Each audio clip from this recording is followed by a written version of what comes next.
आनंदी या मालिकेत येणारे नवनवीन जबरदस्त ट्विस्ट पाहायला प्रेक्षकांनो तुम्हाला नक्कीच आवडत असेल. असाच एक धमाकेदार ट्विस्ट आता आपण पाहूया. आपल्याला येणाऱ्या काही भागांमध्ये असे पाहायला मिळणार आहे की इकडे आता ताईसाहेबांनी म्हणजे शिल्पाने एक प्रेझेंटेशनसाठी आणलेला जो पुतळा असतो तो आनंदीच्या हातून फुटतो आणि मग आता शिल्पा काय करते, आनंदीला डायरेक्ट तिचे प्रेझेंटेशनचा पुतळा म्हणजे स्टॅच्यू बनवून उभा करते. तर दुसरीकडे इकडे हा विद्याधर जेलमधून सुटल्यामुळे आपला युगंधरला खूपच राग आलेला असतो आणि तो त्याला पुन्हा एकदा जेलमध्ये पाठवण्यासाठी इन्कम टॅक्स ऑफिसरवाल्यांना कॉल करतो आणि इकडे विद्याधरच्या कंपनीवर धाड टाकायला सांगतो. असा मजेशीर ट्विस्ट आपण या एपिसोडमध्ये पाहणार आहोत. युगंधर आनंदीला विचारत असतो की आनंदी, तू या पेपर्सवर सह्या केल्या आहेत का? विद्याधर जेलच्या बाहेर येण्यासाठी तू जे पेपर्स मी बनवून ठेवले होते त्या पेपर्सवर तू सह्या केलेल्या आहेत का? तर इकडे आनंदी बोलते, हो मालक साहेब, मीच त्यावर सह्या केल्या आहे, पण मला माहीत नव्हतं ते पेपर्स विद्याधर बाहेर येण्यासाठी आहेत. मला असं वाटलं की ते आपले मॅरिट सर्टिफिकेट आहेत. पण इकडे मात्र आता मालक साहेबांना आनंदीचं बोलणं अजिबात खरं वाटत नाही. ते बोलतात की एवढी शिकल्या सवरलेली तू आणि पेपर न वाचता कसे काय सह्या केल्यास? आता इकडे आनंदी सत्य सांगणारच असते की मालक साहेब, मला दिसत नाही. तेवढ्यात मालक साहेब म्हणतात की आंधळी आहेस का तू? तुला एवढी सुद्धा अक्कल आली नाही की पहिले पेपर्स वाचून घ्यावं? तर इकडे आता आनंदी बोलते, मालक साहेब, मला हेच तर सांगायचं आहे की मला काही दिसत नाही. पण आता मला शिल्पाताईंनी सक्त ताकीद दिलेली आहे की मला दिसत नाही, मी आंधळी आहे, हे सत्य कधीही मालक साहेबांना सांगायचं नाही. आता मालक साहेब इकडे आनंदीला खूपच बडबड करतात आणि इकडे विद्याधरला सांगतात की तुला असं वाटत असेल की तू जेलमधून सुटला आहेस, पण हा तुझा खरंच खूप गोड गैरसमज आहे. तू इथे नीटनेटाने राहा. जर का तू इथे माझ्या घरात राहून आनंदीला त्रास देण्याचा पुन्हा प्रयत्न केलास तर तू आहे आणि मी आहे. आनंदी काय, या जगातल्या कुठल्याही महिलेवर जर तू अत्याचार करण्याचा प्रयत्न केलास तर त्यांच्या पाठीशी हा स्वतः युगंधर निंबाळकर उभा राहणार आहेस. आता इकडे ताईसाहेब खूपच खुश झालेले असतात, कारण इकडे आनंदीवर मालक साहेब ओरडलेले असतात आणि इकडे आता मालक साहेब म्हणतात की तू माझ्या घरातून आत्ताच्या आत्ता चालता हो. विद्याधर, तुला या घरामध्ये थारा नाही. तेव्हा इकडे आता विद्याधर त्याच्या मोठ्या भावाला म्हणजे युगंधरला म्हणतो, दादा, तू मला या घरातून बाहेर काढू शकत नाही. तू आपल्या आईला वचन दिलं होतंस की मी माझ्या जीवाजीव असेपर्यंत शेवटपर्यंत तुझी देखभाल करेल, म्हणजेच विद्याधरची तू सांभाळ करशील आणि तू आता मला या घराबाहेर काढू शकत नाही. आता इथे युगंधरचा खूपच मोठा नाईलाज झालेला असतो आणि आता त्याला इथे विद्याधरला त्याच्या या निंबाळकर वाड्यामध्ये ठेवून घ्यायलाच लागणार असतं. पण इकडे विद्याधर मात्र याचा खूप गैरफायदा घेतो आणि खूपच खुश होतो, उड्या मारतो. उलट युगंधरलाच म्हणत असतो की तू माझं काहीच वाकडं करू शकणार नाही रे दादा. या घराचा मी सुद्धा मालक आहे आणि तू मला घराबाहेर काढू शकत नाही.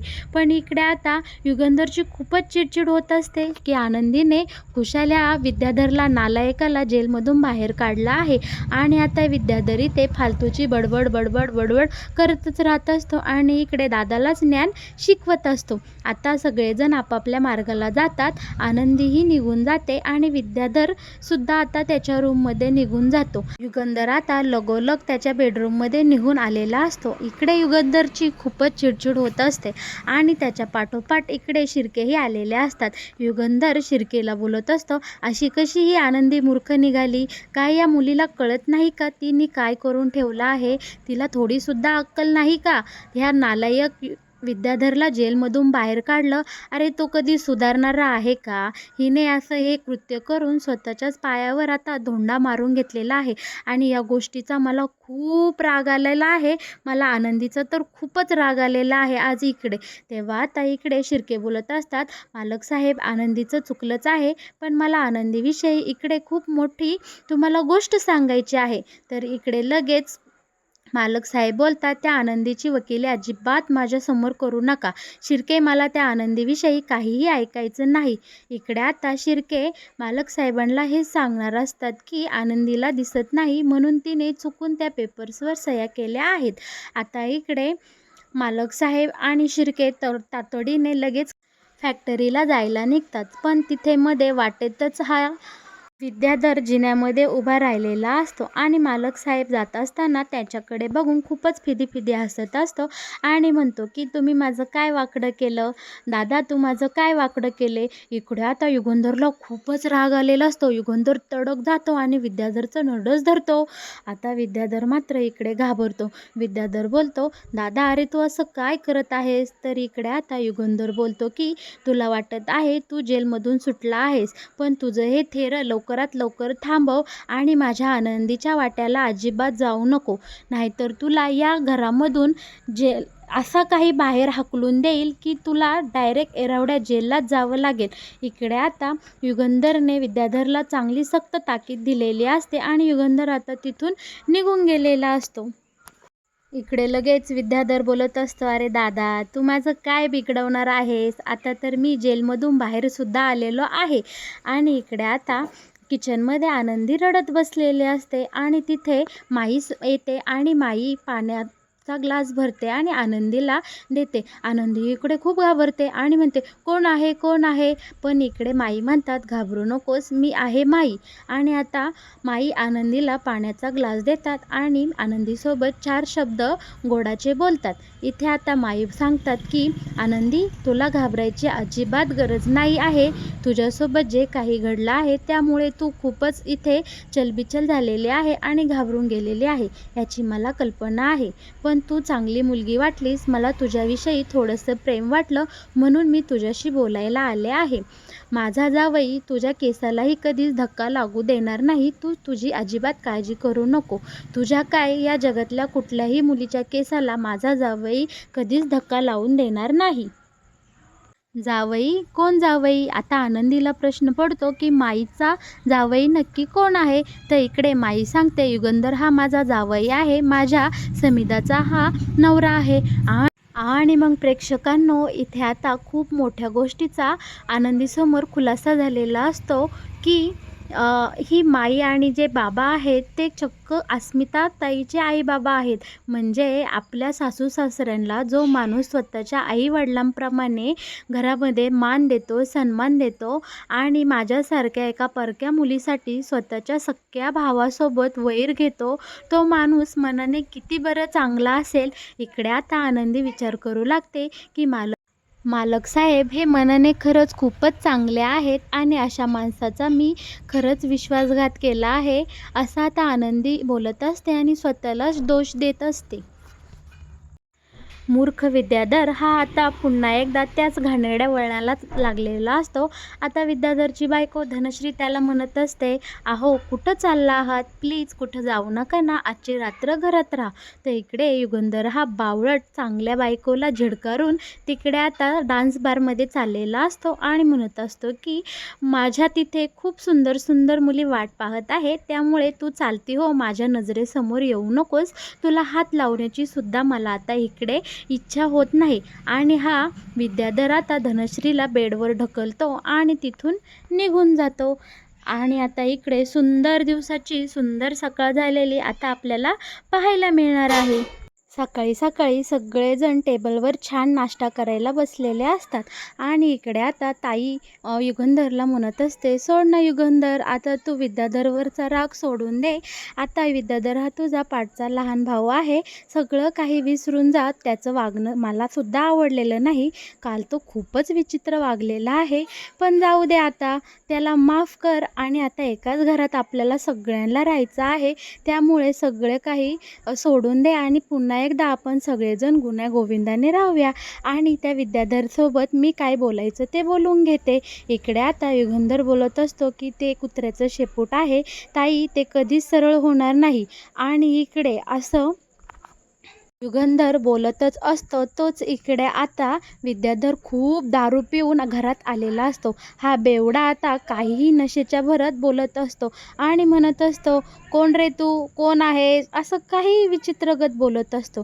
तेव्हा आता इकडे युगंधर बोलतो की हे घर माझं आहे, हे निंबाळकरांचं आहे आणि हे युगंधर निंबाळकरांचं घर आहे. या घरात कोणी कसं वागायचं, कोणी कसं राहायचं हे मी शिकवणार. तुझे 100 अपराध आता भरत आलेले आहे. तुझी विल्हेवाट कशी लावायची ते मला चांगलंच कळलेलं आहे आता.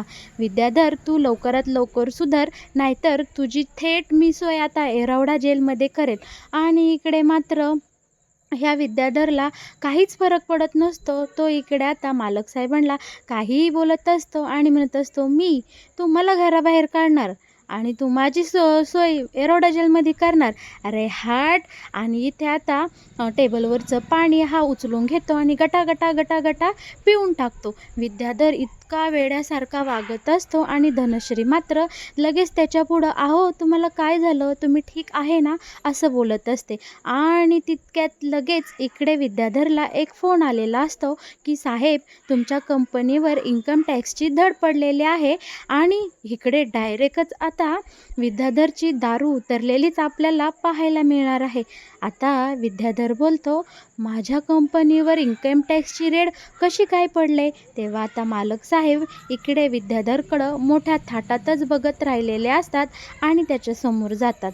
तेव्हा आता मालक साहेब बोलतात, "काय मग विद्याधर, उतरली का तुझी दारू? काय सांगत होतो मी, जरा नीट वाग, नीट वाग. पण हे तुला माझं कधी बोलणं पटलं नाही. आता तुझ्या कर्माची फळं तू स्वतःच भोग." इकडे आता इन्कम टॅक्स ऑफिसरांचे नाव ऐकून युगंधर मात्र सैरभैर वागायला लागतो. आता विद्याधर घाईघाईने तोंडावर पाणी मारून घेतो आणि ताबडतोब लगेच फॅक्टरीकडे जायला निघतो. विद्याधर तिथून निघून गेल्यावर इकडे धनश्री ही लगोलग विद्याधरच्या पाठीमागे फॅक्टरीला निघून जाते. आणि आता मालक साहेब हे तिथून निघून जाणार तोच आता तिथे लगेच आनंदी येते आणि म्हणते की, "अहो, मला तुमच्यासोबत काहीतरी बोलायचं आहे." इकडे आता मालक साहेब आनंदीचा आवाज ऐकतात आणि थांबतात. आनंदी बोलते की, "काल जे काही झालं त्यासाठी मला तुमची माफी मागायची आहे." इकडे आता युगंधर बोलतो, "मला तुझं काहीही ऐकण्यात अजिबात रस नाही आहे आनंदी. तू माझ्यासोबत न बोललेलीच बरे." आता आनंदी बोलते की, "मालक साहेब, काल मी ते पेपर्स वाचले नाही हे तितकंच सत्य आहे आणि हे मला चांगलंच माहीत आहे. यावर तुमचा विश्वास असो किंवा नसो, पण मी एकदम खरं बोलत आहे. काल त्या पेपरवर मी आपल्या लग्नाचं मॅरेज सर्टिफिकेटचे पेपर म्हणूनच सही केलेली आहे." आणि आता इथून युगंधर म्हणतो, "झालं ते झालं. त्यावर सारखी सारखी चर्चा करण्यात आता काहीच अर्थ राहिलेला नाही. आता पुढे काय वाढून ठेवलं आहे या सगळ्याकडे आपण लक्ष देऊया." आणि आता तिथून युगंधर निघून जातो. माईसुद्धा आनंदीला बोलते की, "जाऊ द्या आनंदी, झालं ते झालं. माझा जावई खूप चांगला माणूस आहे. तो तुला नक्कीच माफ करेल. आणि आता चला आपण बाकीच्या कामाला लागूयात." आता इथे आनंदी घरातील काही साफसफाई करायला लागलेली असते. पण तिथे काय होतं, चुकूनच आनंदीच्या हातून खूप मोठी अशी चूक होताना आपल्याला पाहायला मिळणार आहे. इथे आता युगंधरनी प्रेझेंटेशनसाठी एक घरामध्ये छान मॉडेल तयार करून ठेवलेलं असतं आणि तो पुतळा तिथेच घरामध्ये उभा असतो. आणि इकडे शिल्पाताई मुद्दामून आनंदीला त्या पुतळ्याच्या बाजूबाजूने साफसफाई करायला लावते आणि आनंदीच्या हातून तो पुतळा फुटून जातो. आता तो पुतळा फुटल्यामुळे इकडे आता शिल्पाताई आनंदीला अशी शिक्षा करतात की, "आनंदी, या पुतळ्याच्या जागी आता तू स्वतः मॉडेल म्हणून उभं राहायचं आहे आणि तो स्टॅच्यू तू बनायचा आहे." इकडे मात्र आनंदीला खूपच रडू आलेलं असतं आणि ती म्हणत असते, "माझ्याकडनं आज खूपच मोठी चूक झाली आहे आणि माझ्या या चुकीमुळे माझ्या मालक साहेबांना खूप नुकसान भोगावं लागेल. पण आता यावर शिल्पाताई म्हणतात, तेच मी केलं पाहिजे. माझ्या युगंधर साहेबांचं नुकसान होण्यापासून वाचवण्याचा हाच एक उपाय आहे." आणि आता शिल्पाताईचं ऐकून इकडे आनंदी तिथे तो मातीचा पुतळा बनून उभी राहिलेली असते. सेम टू सेम तसं ड्रेफरी तसाच मेकअप करून आता आनंदी त्या पुतळ्याच्या जागी तिथे उभी राहिलेली असते. आता बाहेरचे फॉरेनर क्लायंट इथे ते प्रेझेंटेशन पाहण्यासाठी निंबाळकरांच्या वाड्यावर आलेले असतात आणि युगंधरही खूप खुश असतो. तो बोलत असतो, या ना या सर, या सगळ्यांनी, तुमचं इथे स्वागत आहे आमच्या निंबाळकर वाड्यावर. आणि आता मी तुम्हाला माझं प्रेझेंटेशन दाखवतो. इकडे आता त्या प्रेझेंटेशनवरचं पडदा हटवला जातो आणि आपला युगंधर हा क्लायंटकडे तोंड करून उभा असतो आणि म्हणतो, वेलकम टू होम सर. आणि हा आहे माझा प्रेझेंटेशनचा टॅचू. आणि तो त्या टॅचूकडे न पाहताच क्लायंटकडे पाहून पाठीमागं हात करतो. आणि आता सगळ्यात मोठा ट्विस्ट येणार असतो तो म्हणजे इकडे आता युगंधर वळून त्या टॅचूकडे पाहतो आणि सरप्राईज होतो, कारण त्याने आनंदीला बरोबर तिथे ओळखलेले असते. त्या टॅचूच्या जागी आनंदीच तिथे ड्रेफरी मेकअप करून उभी राहिलेली असते आणि खूप वेळ हे क्लायंट त्या पुतळ्याची छाननी करतात आणि सगळीकडनं तपासणी करतात. आणि इकडे मात्र आनंदीला खूप वेळ पुतळा बनून थांबल्यामुळे चक्कर येते आणि आनंदी चक्कर येऊन पडताच तोच युगंधर धावत पळत जातो आणि त्याच्या आनंदीला त्याच्या कवेत मिठीमध्ये घेतो.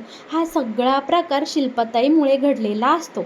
आता हे सगळं माईंनी पाहिलेलं असतं तेव्हा माई चांगलीच शिल्पाची जिरवते आणि सगळं काही प्रकार हा युगंधर समोर आणते. युगंधरला सगळ्या सत्याची इकडे माई आता कल्पना देताना आपल्याला पाहायला मिळणार आहे आणि इकडे शिल्पाचं चांगलंच थोबाड माई आता फोडताना आपल्याला पाहायला मिळणार आहे. तर मग प्रेक्षकांनो, आनंदी या मालिकेत येणारा हा नवीन ट्विस्ट पाहायला तुम्हाला आवडेल का? आणि हो, याबद्दल तुमचं काय मत आहे हे मला नक्कीच आपल्या कमेंट बॉक्सद्वारे कळवा. आणि हो, असेच आनंदी या मालिकेचे नवनवीन ट्विस्ट पाहण्यासाठी आपल्या या चॅनलला सबस्क्राईब करायला अजिबात विसरू नका.